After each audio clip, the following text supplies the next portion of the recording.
Welcome back, everybody, to another episode of the Lost. Oh, Well, that wear was your mask, everyone. yeah, that was a terrible start to. I think that might be the worst start to a podcast we've ever had so far. The long game podcast. Although I might not be here for the long game if I keep coughing like that. My sincere apologies to everybody who had headphones on for that one. I'm sick at the minute. But the Long Game podcast with myself, Ben Scallon, and Jason Osborne. And today we're going to be talking about the presidential election and the fact that Heather Humphreys appears to be dead in the water. Hopefully not literally, but certainly figuratively. Yeah, to put it Uh, mildly. we're going to be talking about the fact that the Gaza peace deal has been signed and appears to be going smoothly, and Ireland not being invited to the peace summit in Egypt, which is rather embarrassing. And we're going to be talking about the attitude to religion in Northern Ireland and the fact that young people seem to be having a more positive attitude, significantly more positive attitude than their elders. So I don't know what that might mean culturally for the direction society is moving. But to begin with, I suppose we'll start off with the presidential election. We obviously have a new poll in the Business Post, Red Sea poll, which suggests that Catherine Connolly, the left-wing independent, is surging ahead, Jason, beyond Heather Humphreys by leaps and bounds. She's at 36%, and meanwhile Humphreys is back at 25%.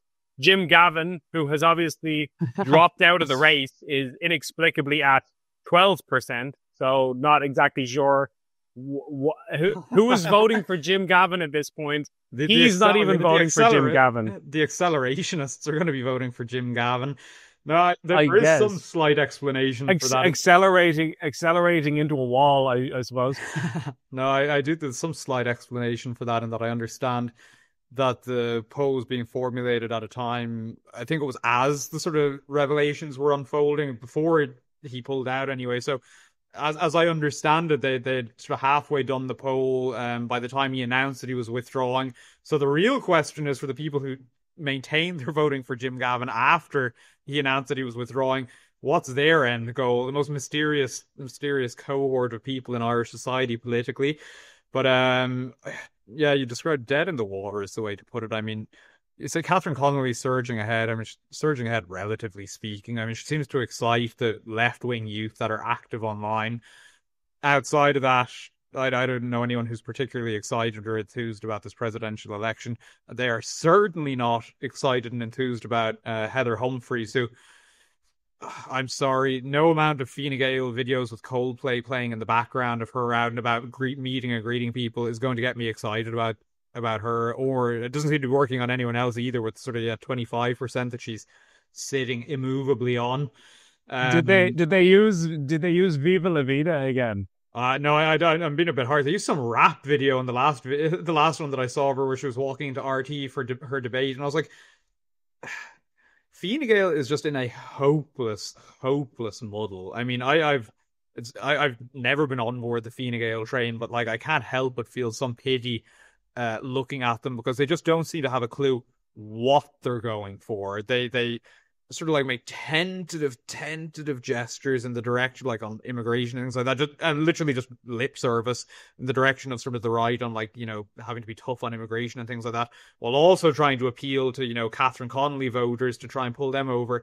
And they just will not learn the lesson that their own record is hamstringing them. It's like they've been in government for certainly the political lifetime of the youth of the country. And the whole reason they're running people like Catherine Connolly, and would have run someone like Maria Steen for people on the right, is because they've tried Fine Gael and found it wanting. So Heather Humphreys, I don't really know what she can do to get out of the rut that she's in. I'm sure any Fine Gael fans we have amongst our listeners, whoever they may be, would have a retort to that. But I really just do not see any way out of this for them. Yeah, because, one of the things that you usually try to do in an election like this is prove your credentials by showing off your experience and saying, I've done this and I've done that, and here's my CV, and I was in government for this many years. in this case, that's actually a hindrance because a lot of people are so dissatisfied with the track record of this government that saying I was in government for a decade is repellent to a lot of people and actually is the opposite of what you're trying to achieve. So she is inextricably linked to this government and its goals. This is the huge problem that she faces, which is that her unpopularity is a reflection of her and her party. You know, it's not like she's unpopular because people don't really know who she is or what she represents. People are, you know, either ambivalent or hostile to her and her track record and her party's track record. But she's been in public life for so long that to try and reinvent herself would be just openly disingenuous. I mean, people, like, if she were to sort of swing to the right, it's clear she would only be doing that for the purposes of the election. If she tries to appeal to people on the left, they're going to see through it as much people on the right will. So she just doesn't have any sort of room to maneuver. And if I remember correctly, there was something like 70%. Obviously, her support is strongest amongst Fine Gael supporters, although possibly Fianna Fáil supporters as well, now that their candidates existing in a Schrodinger state of both being out of the race and yet being on the ballot paper. But obviously, Fine Gael supporters are her biggest support base, and as I understand it, if I remember correctly, she has about 70% of Fine Gael support base willing to vote for her, and it's like, okay, for maybe another candidate you might say that's really good, but this is the Fine Gael candidate, a former minister, TD, you know, a long track record, and 70% is the best she can do. It's 30% of the Fine Gael party who aren't going to vote for her. It's like, that is damning. If they can't convince them to vote for her, who the hell outside of Fine Gael are they going to convince to vote for her? And I would also point out that this has been described as an omni-shambles, and I think that's probably the most accurate description you could give of this election, because in that same poll, it found that 27% of people are undecided or other, and then 12% are obviously for Jim Gavin, who's now not in the race. So if you're voting for him, you're not a participant in the election. So to put it another way, combined, that's 39%, just under 40% of the electorate who do not want to vote for either Heather Humphreys or Catherine Connolly. So they're rejecting the two candidates that are on offer, which is astonishing. That's amazing. When you think about it. 40%, like, that is crazy. Yeah. And it's really pointing to a critical democratic deficit, I would say. And again, as we've said before, we obviously don't endorse anything in terms of what people, you know, our listeners are free to go and vote for or not vote for however they like, or conduct themselves as they wish. But you can easily see with a situation like this how a critical mass of spoiled votes would be, I think, probably more representative of where the country is at than I don't know, Heather Humphreys' victory, although I obviously think that's unlikely. I think that obviously people who are dissatisfied with this, they aren't just people who are on the right. I think it's totally possible for centrists to be dissatisfied, say, with Heather Humphreys, and not to be enthused about voting for her. And obviously, I think there's many people who find Catherine Connolly unpalatable. So I think that, yeah, it's an awful muddle, but it doesn't just apply to the presidential election, as we all know. It's across the board in Irish politics, because another thing that happened not long after we recorded our podcast last week, so we couldn't discuss it, was obviously the Fianna Fáil powwow in the fallout of Jim Gavin's withdrawal from the race. And obviously the main outcome from that is that Micheál Martin remains in charge, uncontested, but for a sort of few limp protests. And you would have to say, you know, I'm not a Fianna Fáil member, obviously, but so people will take my analysis with a pinch of salt. But for a party that is unable to sort of summon any challenge to someone who is after, you know, essentially leading the party down a disastrous path in this regard, I mean, keep in mind that this is going to cost them a good deal, because they're not going to make their expenses back now, given the sort of likely vote share Jim Gavin's going to have. You would have to think that they're unable to summon any sort of challenge to Micheál Martin. They are in deeply, deeply troubled territory, to put it that way. Same as Fine Gael. It's like Fianna Fáil is no better off. They just have no idea what they're about. They've spent the past decade, really the last decade, longer than that, but the last decade, bending over on everything they previously stood for. And now they've come to a place where that isn't really working anymore because someone more radical has come along in the form of Catherine Connolly, who is, sort of unapologetically radical, I suppose, to put it that way. That's appealing to the radicals they've been trying to get votes from. So it's a bad old time for Fine Gael and Fianna Fáil, and I can't say that they didn't really ask for it. Yeah, I would have to add as well, by the way, that obviously, as Jason says, we're not here to tell people how to vote. Your vote is your own and you can do with it what you want. But there are some things that people should be aware of before they cast their vote. And our job is to inform people. And I've heard a lot of people, both online and in real life, saying that they are a protest voter. They're dissatisfied with the options on offer. They were considering spoiling their ballot. And now they're thinking about voting for Jim Gavin because if Jim Gavin wins, then he'll step down and then that'll force another presidential election. And then maybe somebody else can get on the ballot, like, say, Maria Steen or Nick Delahanty or whatever. The reason you should, in my opinion, not do that, and again, it's up to you, but if you are planning to send a protest message, I would say that is a terrible way to go about it. And one of the reasons I would say that is, as Jason alluded to, Fianna Fáil are in the hole for about €500,000 currently when it comes to their election expenses. All those posters of Jim Gavin all over the country, social media ads, various different letters and leaflets and things that they have to send out. Ice creams for Jim Gavin on the campaign trail. Yeah, 99s. I mean, how many 99? Have you seen the price of a 99 recently? Like that must have been half the budget alone. But according to one report by extra.ie, it's estimated that they spent £500,000. Wow. That money is gone unless Jim Gavin gets a quarter of the quota, because under Irish election law, if you get a quarter of a quota, you are able to get back about 250 grand in expenses. So they'd get back £250,000, half of what they'd spent.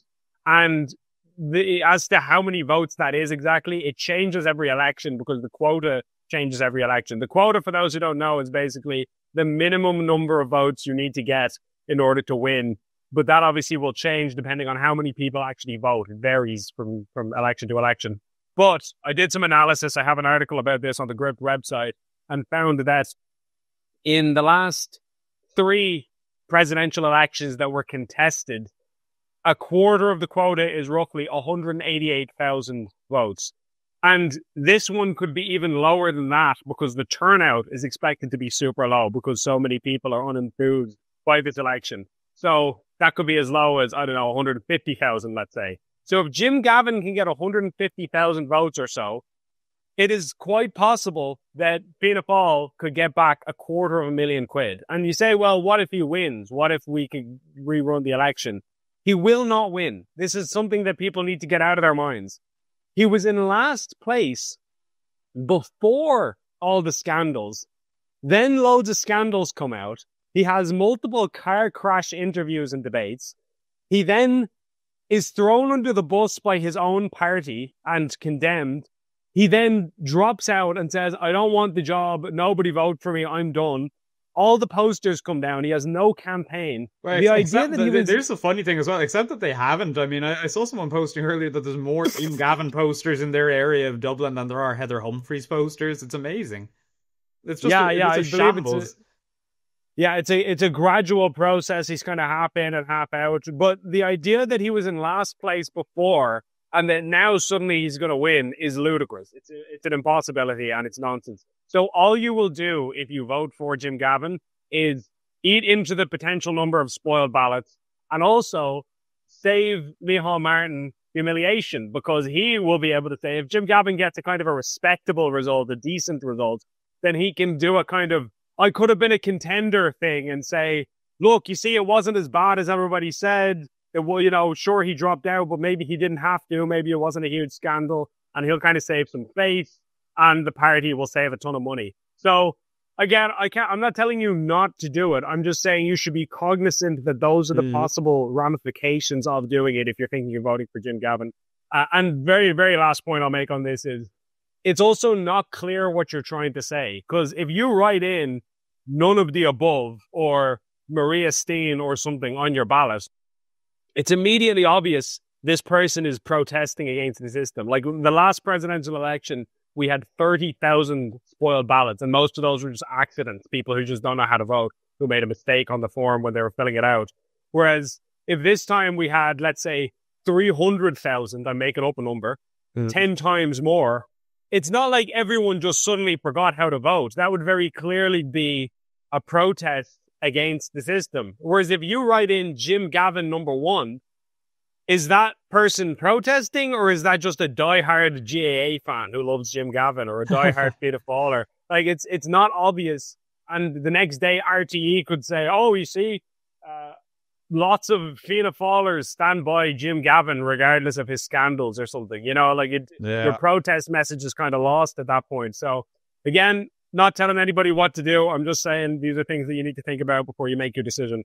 No, for sure. And it is, as you say, I mean, it is information. We know for a fact that there'll be many protest voters amongst our listeners. So if you're so inclined, it is good to be cognizant of that. But no, the word that I would just use for all of this is a muddle. Although a muddle doesn't seem entirely accurate, because that sort of just implies that they sort of got stuck along the way. Whereas where the government and where the obviously main parties, Fianna Fáil and Fine Gael, find themselves is a direct result of their chosen course of conduct in recent years.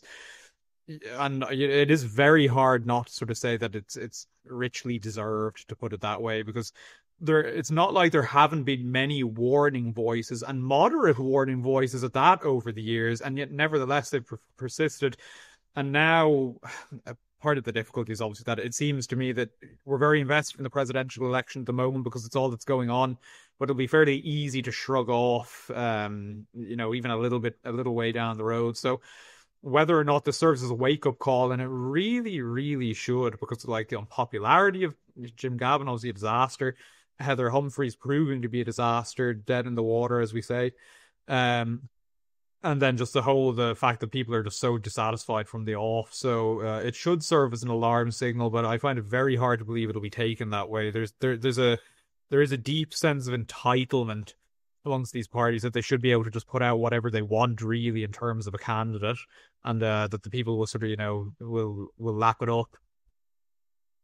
Yeah, I think that it's a kind of an arrogance that has backfired, particularly given that, ironically, having another candidate at this point on the ballot would probably help Fine Gael, regardless of who that candidate was, because we have this thing in Irish politics, given the single transferable vote system, where centrists, by the way, I don't classify Heather Humphreys as a centrist. She's clearly a liberal, as are all of these people. But regardless, a centre-left, I suppose, moderate left, if you want to put it that way, soft left liberal. But let's just put her in the center for the sake of argument. They always tend to benefit from the single transferable vote system, because if you're a right-winger, you vote for the right-wing candidate that you want, and then you say, well, I really don't want the far-left person, so I'll vote for the middle person as like a second preference or whatever, just to keep out the worst lunatic, and so your vote goes that way. And then the left-winger votes for the left-wing person, and then they say the same. They go, well, I want to keep out the far-right nut job, so I'll vote for the nice, comfortable centrist or whatever. So the votes always kind of converge in the middle, and then you get somebody who's kind of moderate-ish, or at least allegedly so. So anyway, the point being there, I guarantee you there are lots of people. If let's just say Maria Steen was on the ballot, there's lots of left-wingers who would say, well, I don't like Heather Humphreys, but I'd be willing to vote for her over that quote-unquote anti-choice Catholic Bible thumper Maria Steen, quote-unquote, heavy quotation marks there. That's how they would perceive her. And then on the right, there'd be lots of people who would say, well, I don't want Catherine Connolly, sure, she's a crazy communist lady, blah, blah, blah, blah, blah, whatever the view they would have of her. And so anyway, my point being that it would have actually probably been in the establishment party's favor and to their benefit to allow other people like a Nick Delahanty or whoever onto the ballot. So the fact that they conspired to keep those people out has backfired spectacularly now. I do find the sort of fascination we have in Ireland as well, because I saw it a lot a couple of weeks ago back when Maria Steen was sort of racing to try to get onto the ballot. There was a lot of discussion about the fact that, obviously whether or not the way in which we do nominations is right in Ireland, whether it's fair. And you had a lot of, obviously Catherine Connolly had already secured her place on the ballot at this stage, so you had a lot of people on the left defending the nomination system, saying, okay, well, if you want to get a candidate for president, then do better at the next elections, and you'll have 20 people in the Oireachtas will be able to nominate a candidate who is respectable. And they were essentially making the case anyway that the system as we have it is good because it's essentially a preliminary vetting system to ensure no mad candidates get in, to put it that way. And it's just as an observation, it's really funny to me that we are so, how would I put it, so concerned about this, because obviously I keep a close eye on Polish politics, and there was the Polish presidential election earlier this year, which there were, in the initial rounds, I think something like 11 or 12 candidates or something like this, and they were quickly whittled down till you had just the two, and these were genuine conservative nationalists, who is the guy who ended up winning, Karol Nawrocki, and a sort of progressive liberal, Rafał Trzaskowski, who's the mayor of Warsaw. And all you need to get onto the presidential ballot in Poland is, I'm going to forget the figure now, but I think it's 100,000 signatures from the public. They do it in some verified way. You need to give your social security number or something like this in order for your vote to be eligible. But anyone who can get that many signatures is allowed on initially, and there's no guarantee you're going to win, but it's obviously enough to get you on there, and then you can make your case to the public. If you're popular, you'll do well. If you're not popular, you'll bomb, which is what happened with the majority of the candidates who did make it through. And it's like, is that not much more fair than the system that we have in Ireland, where you have to secure? I had a post that was roundly criticised back when Maria Steen failed to make it on, which was essentially that it's a shocking indication of where the country's at, that there aren't even 20 members of the Oireachtas who are willing to nominate a socially conservative candidate to the ballot for the presidential election. I just think it's there are better ways it could be done, but that's probably a discussion for another time. Yeah, most certainly. And I suppose we've spent a good bit of time there on the presidential election, and so it might be good to proceed to Gaza and the Gaza peace plan, which Trump has been working hard to effect in the Middle East, and seems to be going well. Hostages being released, people returning to Gaza, the Palestinian people, and I've heard things are not going well there per se. I've heard that there's open gang wars in the streets between different Islamist factions who are fighting over who gets to control the rubble, obviously, which is terrible and tragic. That the suffering does not appear to be over despite everything, but still in all, in general, it looks like the main bulk of the conflict is drawing to a close. And I don't want to get too into the conflict, mainly because we're an Irish political podcast. We're here to talk about Irish affairs and not global affairs so much, except as they relate to Ireland.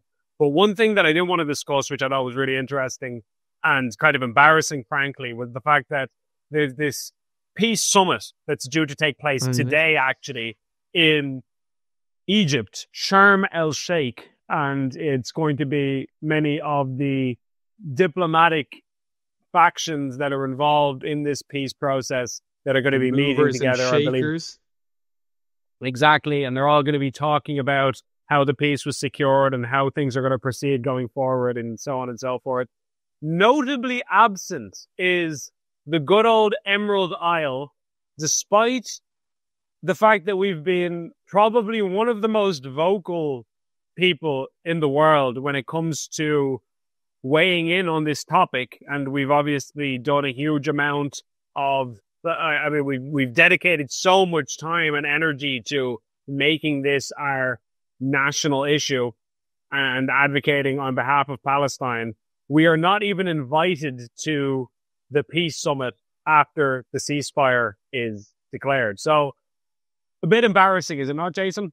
Yeah, I mean, some people might take issue with us sort of framing it this way, but we were reporting just last week on the fact that, or I think yourself and John wrote articles about the fact that a significant amount of dole time and so the time in the initial presidential debate was dedicated to the topic of Gaza. Like, it really has been at the center of Irish politics for since October 7th, 2023, I suppose.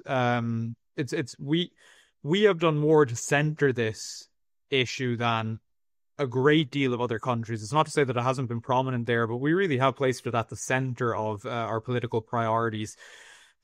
Now, this is a very complicated topic, and I think part of the reason as well we don't speak about this one so much is because we don't sort of fall comfortably down on either side, I think it's fair to say, which is that I know a lot of people are like, oh, it is black and white, get off the fence. And it's like, yeah, okay, with all due respect, it really isn't, I don't think.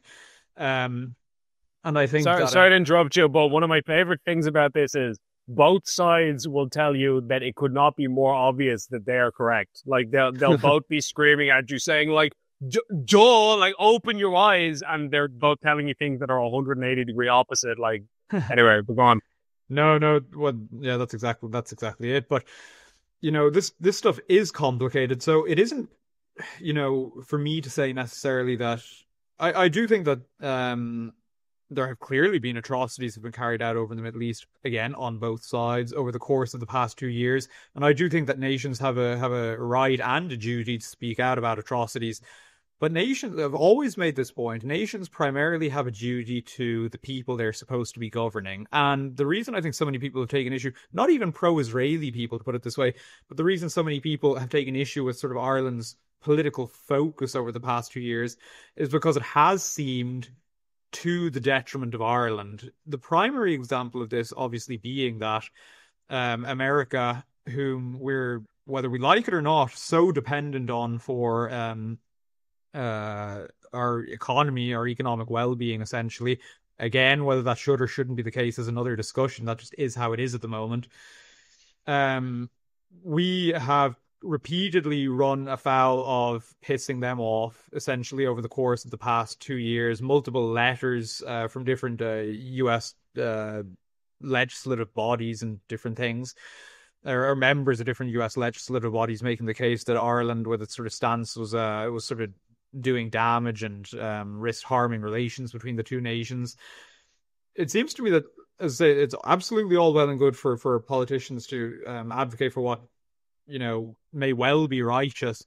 It's also the case that they had to be primarily concerned with the Irish people and their well-being. And I feel like all this has done, the past 2 years of advocacy, it didn't do anything for Palestine. I think that's absolutely, absolutely clear. It's not to say that it couldn't have done something for Palestine, but in this instance, it didn't. Indeed, obviously, the person who was most instrumental in getting something done for Palestine was, Donald Trump, the head of Israel's greatest ally. And I think there probably is a case to be made that the better way to sort of affect Israel's actions would have been to more so sort of, go on a diplomatic offensive with them, rather than sort of in terms of like, trying to talk to them, rather than sort of posting bold statements on social media every second day, as like our leaders really were, decrying them. But it is all just to say that we've really just been left looking like idiots, I suppose, on the world stage, as a result of all of this. Because, as I say, I can't really see, it's not to say this issue hasn't been important to other countries, but we really have made this our issue. We were sort of trying to make cutting edge moves in terms of the recognition of the Palestinian state, all of these different things. And now, in this conference of the peace summit involving the sort of movers and shakers around this issue, Ireland obviously hasn't even been invited to it. So I don't know, as I say, for someone who doesn't sort of come down clearly on either side of this, I'm left with a bad taste in my mouth as a result of our leaders' actions in relation to it. I don't feel they were particularly effective for Palestine. I do think they were effective for painting us as radicals in the eyes of people who actually have power over Ireland at the moment, and I think that's really bad. Yeah, I mean, again, I am firmly of the same view as you on this in terms of being like I am no we've said it before and it almost seems cliched to say it. It almost seems lame to say it that, you know, I don't want innocent people to die, full stop. I'm not particularly interested in the geopolitics of it. It's not my war. It's not an area of the world that I understand deeply. The vast majority of us don't understand it deeply. We've never been there. We have no connection to there. We don't know the cultural context. We don't know It'd be the good if history, more etc. people, it'd be good if more people acknowledge that as well.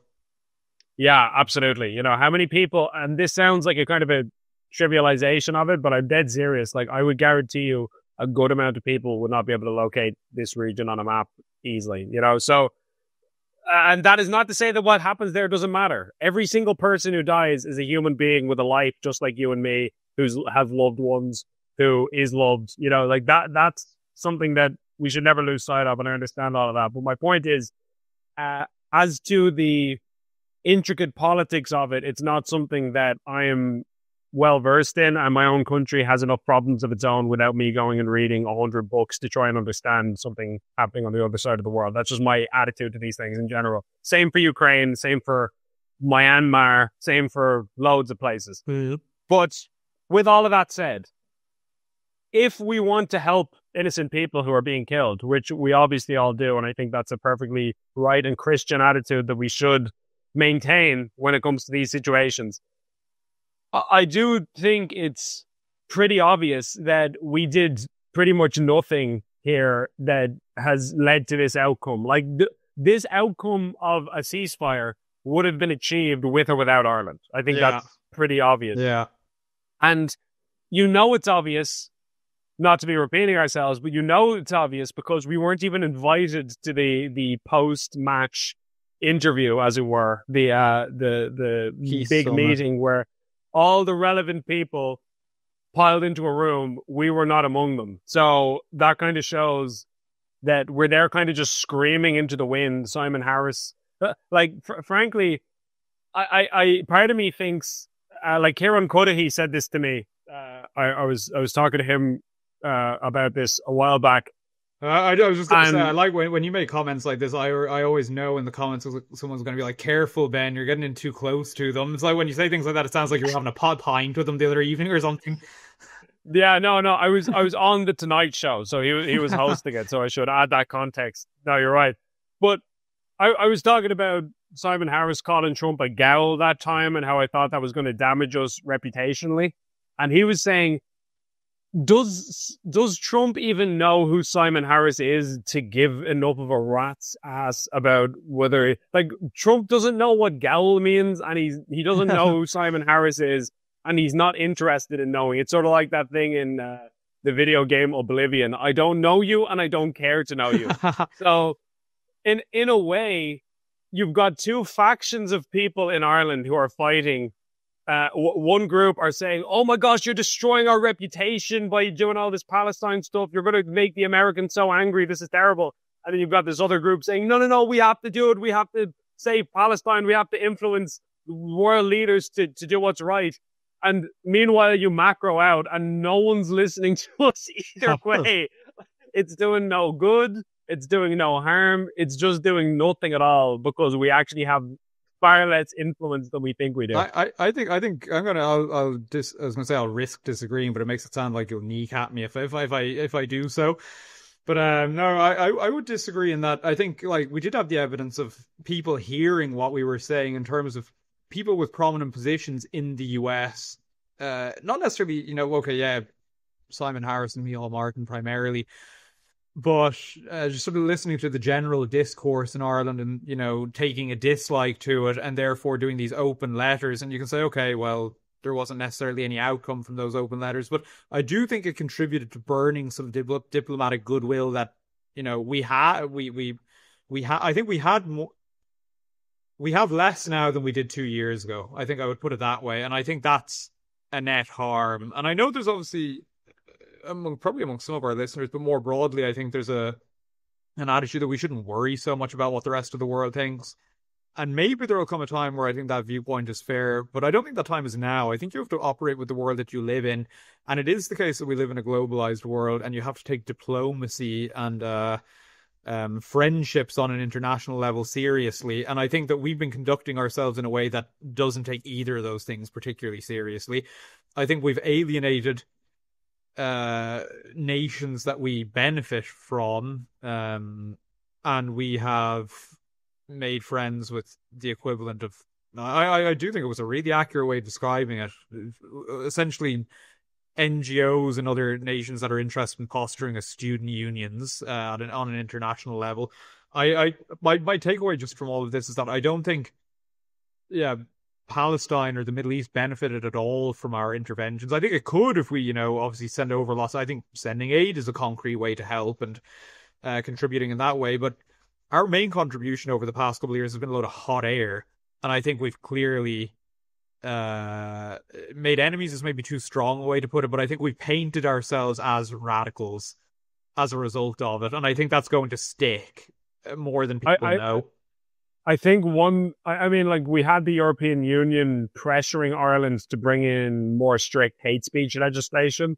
And one of the reasons for that, one of the things that they specifically referenced was they wanted to make it a criminal offense to deny genocides, historical genocides like the Holocaust and things like that. And there was clearly like an undertone where basically they were of the view that we are this ragingly anti-Semitic country that hates Jewish people and so on. And you hear this a lot from pro-Israel advocates. And that is not true at all, so far as I'm concerned. I see no evidence for that whatsoever. Irish people have a very strong view generally, Irish people are very strongly in favor of Palestine over Israel. That's true. That has nothing to do with anti-Semitism, disliking Jewish people. It's specifically because we are historically a small nation that was oppressed and colonized by a larger neighbor. And so when we see any kind of a big country, little country conflict, we automatically empathize and identify ourselves with the smaller belligerents. Whether that's reasonable or not, whether that's accurate or not, that's not for me to say. That's for you to make up your own mind. Maybe you think that's nonsense. That's fine. That's how people see it. I'm explaining to you the thought process. And so it's nothing to do with disliking Jewish. Nobody ever, obviously not nobody, clearly in every country in the world, you're going to get anti-Semites. You're going to get people who have these sorts of views. But it is not the common theme that you see among critics of Israel in Ireland. So the point I'm making there is we have now been painted as a nation of virulent anti-Semites, which is not accurate and not fair, but that is the way we are perceived by Europeans to the point where they're telling us, you guys need to bring in hate speech legislation and you need to ban Holocaust denial and all this kind of thing. So that's obviously, as far as I'm concerned, that's very dumb. That's stupid. That's a misunderstanding of the situation, but it is the situation. And, these things do have consequences, sadly. I think so. And I think my bottom line with this is that what's required at an international level is prudence. Like, you have to conduct yourself wisely. And, whatever you think about this, in every other area, I know a lot of our listeners would conclude that this government does not conduct itself wisely. Quite the opposite. It's conducting itself in an enormously self-destructive manner as relates to, you could say, I obviously made the point that we're very dependent on the US, and that's the reality. It would have been a more prudent course of action to ensure that we weren't so dependent on US multinationals, but we haven't done so, and therefore, it seems to me imprudent. But it seems to me the bottom line with all of this is that it was extraordinarily reckless. And I don't think a government that cares, that has the well-being of its people over political posturing and sort of good vibes would conduct itself as such. Having foreboding for sort of diplomatic relations is maybe a bit of a strong way to put it. But it's just, if you were looking at our government's track record domestically, and you heard about a hypothetical future in which you had something like the Israel-Gaza war break out, you would have guessed that this would be how they would conduct themselves, with sort of a lot of moral posturing and a lot of hot air that would ultimately be, it seems to me, detrimental to the country that they're supposed to be primarily concerned with. And it just seems to me, based on everything that I can see at this stage, that that's exactly how things have played out. Is it too late to re-sign up for the Eurovision because we pulled out of that and now it's going to look a little bit embarrassing if the conflict has all settled down? That's kind of Yeah, who knows how that's going to go. I think wasn't it the case? I don't know whether it was a parody or whether it was actually the case that Germany said they wouldn't take part if Israel was barred from it. So like the whole thing is just a big bloody oh mess. my God, so absurd. Yeah. Like there's nothing more bizarre than when you go on social media and you'll see an Indian guy berating an Argentinian guy over, and like they're bitterly Oh, at odds, like they're willing to take up arms to kill each other, and you're like, what is going on I here? Like no, what? no. Globalism has done an absolute number on our brains. Like this stuff doesn't make any sense. One of the trends that I do find funniest on social media is when you'll find some like it's essentially a pro-Israeli account. All the posts about is Israel, and all the posts about is all matters related to Israel. And then someone will find like I don't know, it'll have just these random pro-India posts as well, and people will slowly put the pattern together. This is some Indian guy posting favorably for Israel. It's just it's a hell of a world that we live in, and clearly we're not being led by people who are equipped to deal with it, I would say. Yeah, it's very bizarre and very tedious if you are the kind of person who is more focused on matters domestic, which we are, sadly. So, with that said, speaking of matters domestic, I'm wondering if you might talk us through this interesting finding regarding the youth of Northern Ireland and their attitudes towards religion. Yeah. So, the Iona Institute, that boogeyman of Irish society, I jest. It's obviously anyone who knows David Quinn knows him to be the most mild-mannered person you've ever met, and makes all these sort of accusations really funny. But anyway, they commissioned research from the Amoric Research Institute, and the most sort of interesting finding, it seemed to me, was that young people in Northern Ireland are more likely to have a very positive attitude to Christianity than their elders. So that's people who are 65 and older. So exactly 30% of 18 to 24-year-olds in Northern Ireland had a very positive attitude towards Christianity when asked. So there was like very positive, neutral, negative, and then very negative. So that's like a good number of categories. 30% is, really good going for 18 to 24-year-olds. And it was the highest age categories to say. And, with the way people think about these things, they obviously think that religion, certainly Christianity or Catholicism, is just sort of the domain of old women in pews. And this obviously, would sort of fly in the face of that, which was 30% of 18 to 24-year-olds had that very positive attitude about Christianity when asked, compared to 22% of people aged 65 and older. The way the Iona Institute was reading this, and I think it's correct, is that the findings lend support to the notion of a quiet revival of faith. I think that there is something to that, in that there is similar data to be found across but not limited to the Anglosphere. You'll find similar results in the US, you'll find similar results in the UK, you'll find similar trends in France, you'll find similar trends in a bunch of different countries. And I think that one drum that I don't get tired of beating on, that I do think is genuinely unexpected to people who don't think about these things, is that the future is going to be more religious, not less. It's going to look different in different places, but I do think that it's going to, just generally speaking, it's going to be more religious.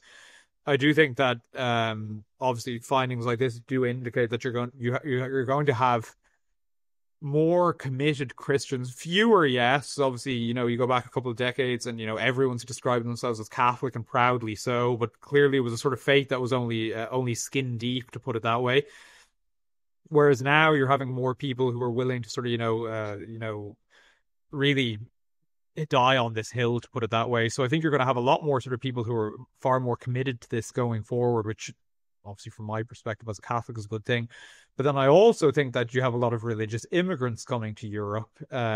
So that includes obviously Muslims, that includes. And I think it's a really interesting topic that we don't really talk about enough, is like the actual, say, quality of the Islamic faith of people coming to Europe. I don't think that's something that there's been a whole load of research done into. I've read some of it that indicates that it's much the same as for other religions, which is a sort of religiosity drops off a little over time in secular societies. But it's a weird one because like the young Muslims that I would have known, say, for whatever reason, do maintain a real sort of allegiance to their Islamic identity without being particularly good at, it seems to me, practicing their faith. Because obviously, say, just to use some examples, alcohol would be banned in Islam, but they would drink. Premarital sex would be banned in Islam, and yet they'd have sex with their girlfriends and things like this. But nevertheless, they would go to the mosque, and all of their male friends would also go to the mosque, and that would be a large part of sort of their identity, to put it that way. So you have that element in the mix, but then you also have, Christians from various African nations, from Asian nations. It is the case that you go to churches in across Ireland, and very often in the pews you have Filipino families, Indian. I was just about to say those Filipinos hold it down for sure. Yeah, they do. Like Filipinos, Indians, Brazilians, Polish, obviously. It's so, and as well as that, a really important. This is a slight turn in the demographic direction. And this is also more anecdotal, but I'm sure there's stats there to back it up if the research was done, which is that I would say I have a pretty even spread in terms of friends. Like I have lots of Catholic friends, but I also have lots of secular friends from the days that I went to school. I can't say it is 100% the only people having kids that I know are the religious ones. Obviously our life is split half Ireland, half Poland. It's the same in Poland as it is in Ireland. What I know of our friends in England, it's the same there.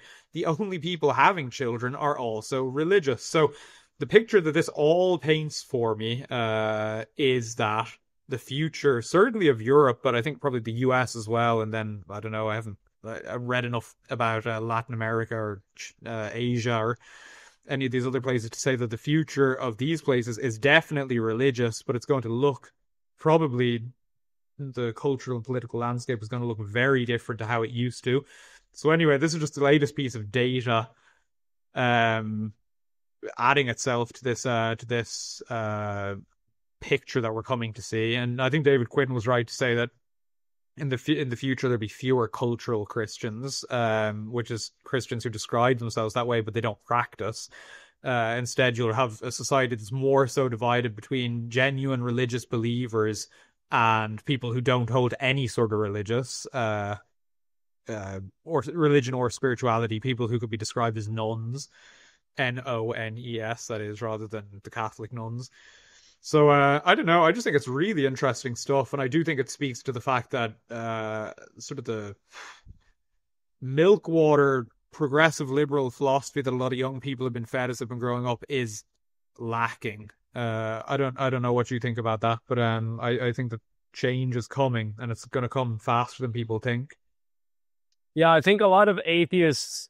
By the way, I'm not casting all atheists with a broad brush. I know there's totally reasonable atheists who don't have any antipathy towards religion. They just don't personally believe, but they're happy 100%. For other people if they do. So I don't want to treat all atheists like you're all Reddit tier fedora tippers. That's not what I'm trying to say.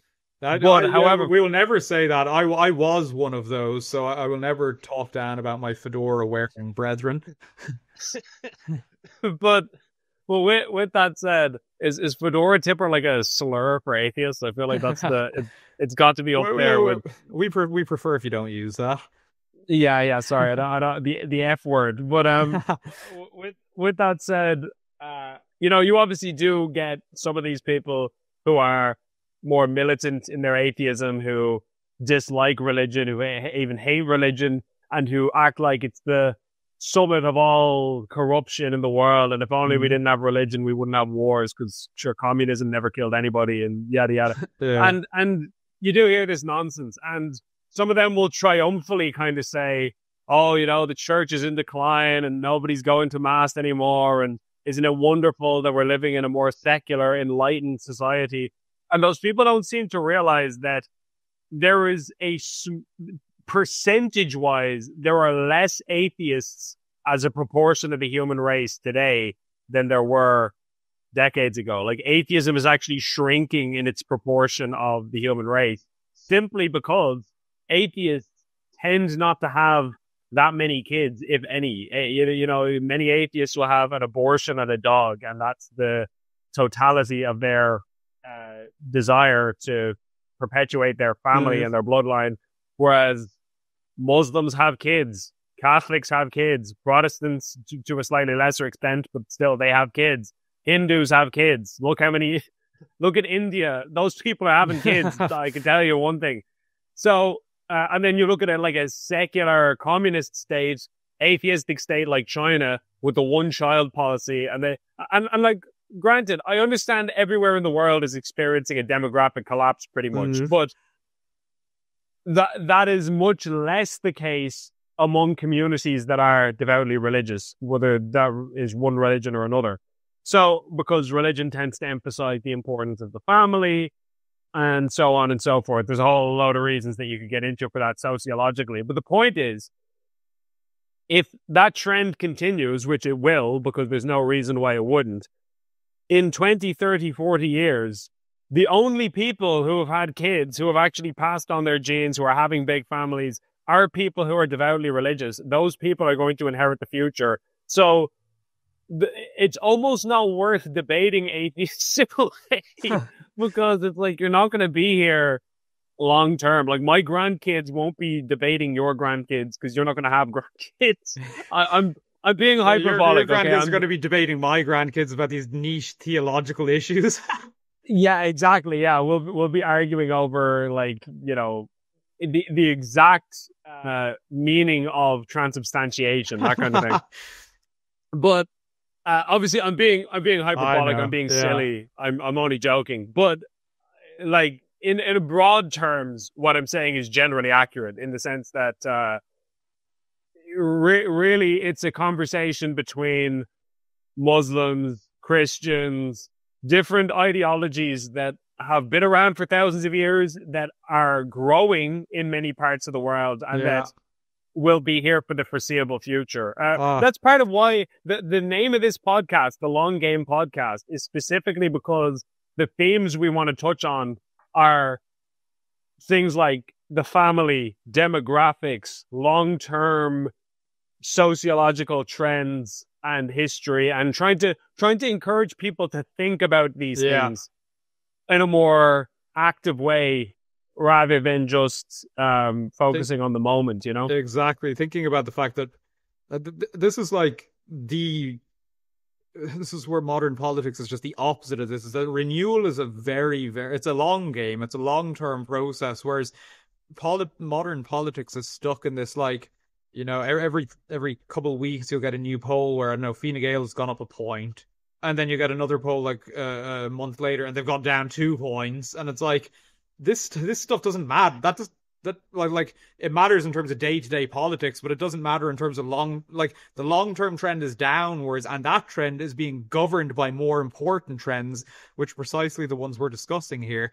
But I do think that, you know, I know some of our listeners find sort of the religion talk off-putting, but we would like to think we're here to speak truth. And there's very few things I'll say, you know, put me on the record, come back to this 20 years from now, this is going to be a trend that mattered. And I think that, you know, if you understand that, you are ahead of the curve and you can sort of, you know, plan and think about the world accordingly.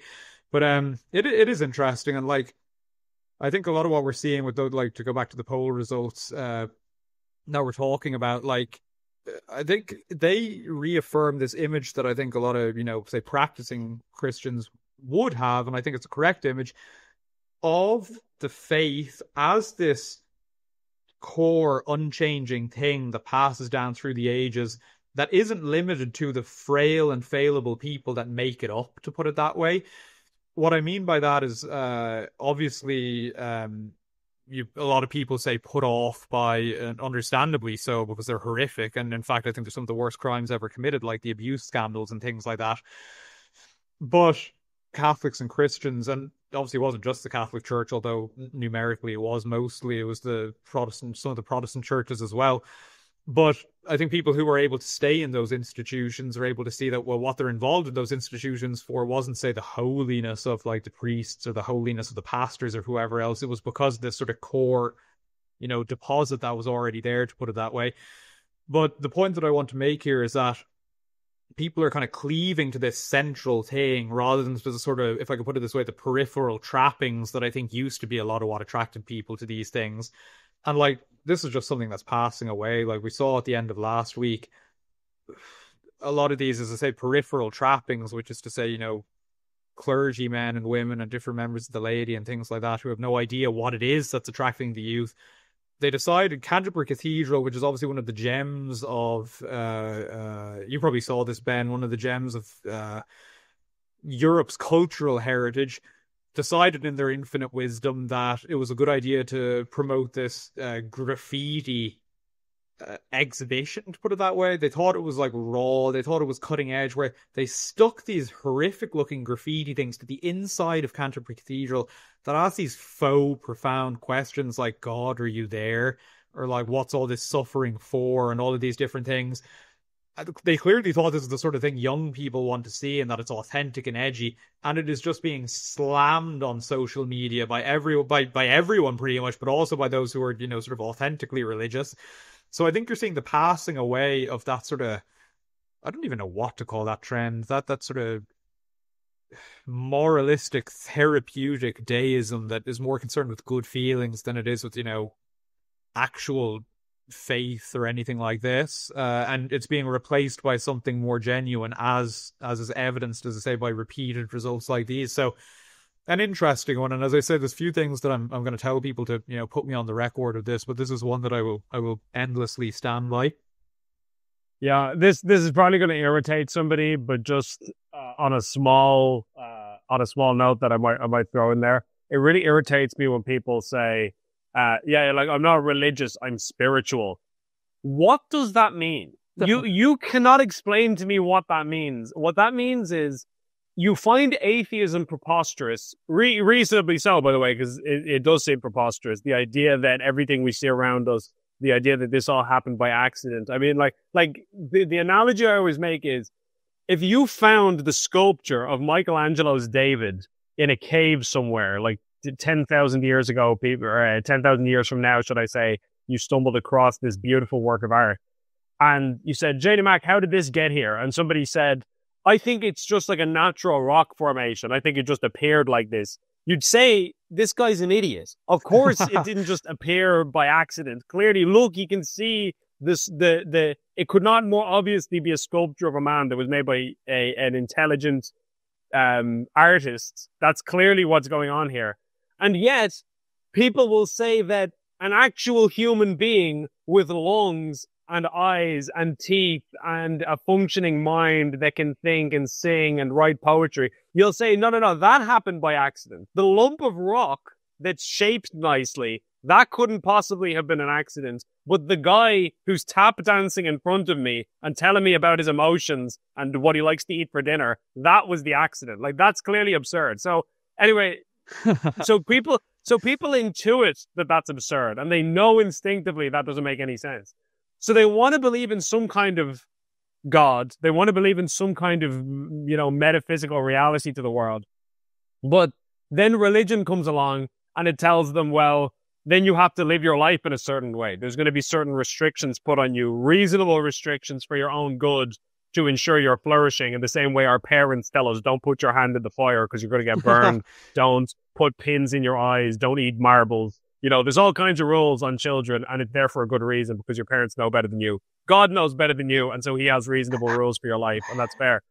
But people don't want that, so they go, nah, I don't want the absurd atheism thing, and I don't want the rules and having to live my life a certain way thing. So I'm going to go for this third option of just saying I'm spiritual, which means whatever I want it to mean.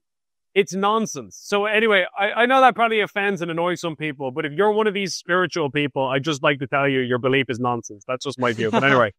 I do think there's going to be a lot of people listening to that, and they're going to be like, he can't keep saying things like this unchallenged. We're probably going to have to announce one day that we're both going to Grafton Street to talk to people about these things, and if they want to come disagree with us, they're free to do so. That'd be a great change my mind, actually. I'd love that. Yeah, it would be actually something to think about. But anyway. With that said, we'll catch you all at the next episode, and God bless. Bye-bye. God bless even you spiritual people.